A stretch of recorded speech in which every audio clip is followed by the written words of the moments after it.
Hello guys, welcome back to my YouTube channel Rupsa লাইফস্টাইলে তোমাদের সবাইকে স্বাগত। তো আজকে আমি যাচ্ছি রথ দেখতে, আর আমি এখানে মোটামুটি রেডিও হয়ে গেছি।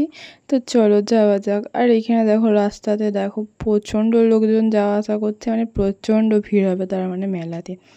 তো এখানে সামনেটা চলে এসেছি, আমরা অবশ্য হেঁটে হেঁটেই গিয়েছিলাম। আর এখানে রথের সামনেটা দেখো, বাপরে প্রচণ্ড ভিড় হয়েছে, কারণ বৃষ্টি হয় না তো সেজন্য ভিড়টা প্রচুর ছিল। অবশ্য সকালের দিকে একটু বৃষ্টি হয়েছিল, তবে সেরকম খুব একটা বেশি নয়। আর এখানে দোকানের জিনিসের তো প্রচুর দাম বলছে, যেহেতু মেলাতে প্রচুর লোক হয়েছে তাই প্রচুর বেশি বেশি দাম বলছে। তাই খুব একটা জিনিস আমরা কেনাকাটা করিনি গো, তবে সব কিছু দেখে আমরা এসেছি অবশ্যই। তো কেমন কি জিনিসগুলো, ক্লিপগুলো বেশ সুন্দর সুন্দর ছিল, কিন্তু প্রচুর দাম বলছিল। আর তারপরে সেইখান থেকে বেরিয়ে একটা গেলাম চুড়ির দোকানে। তো চুড়ির দোকানে তো প্রচণ্ড ভিড় ছিল, তো লাইন পাওয়াই যাচ্ছিল না। তার চুড়িগুলো যা সুন্দর সুন্দর দাম, মানে দামও যেমন বলছিল, জিনিসগুলো সত্যি কথা বলতে খুবই সুন্দর লাগছিল, কিন্তু আর নেওয়াই হলো না। মেলাতে প্রচণ্ড ভিড় ছিল, কিন্তু খুব চুড়ি টুড়িও বেশ নেওয়া হয়নি গো। তো তারপরে আমরা চলে এসেছিলাম একটুখানি খাওয়া দাওয়ার দিকে। আর এখানে ফুচকার এখানে আমরা দিয়েছি লাইন, তো এখানে চান্স পাওয়া খুবই কম, তো প্রচণ্ড ভিড় ছিল মেলাতে, তো সেই জন্য তো অবশেষে আমরা এখানে সুযোগও পেয়েছি, আর ফুচকা টুচকা খেয়ে জিলিপিও কিনেছি।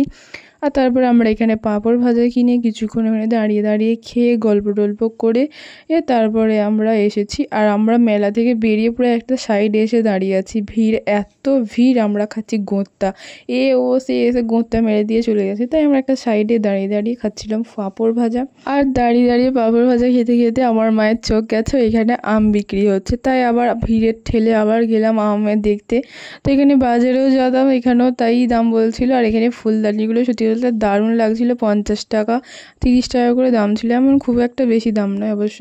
আর এখানে তারপরে আইসক্রিম কিনতে এসে ব্যাঁকা চোরা তেবড়া আইসক্রিম দিয়েছে, তাই আমরা চলে যাচ্ছি বিরক্ত হয়ে তো অন্য একটা আইসক্রিমের কাছে। তো সেখানেও তাই কি সব বেজন্মা কোম্পানিগুলো দিচ্ছিল।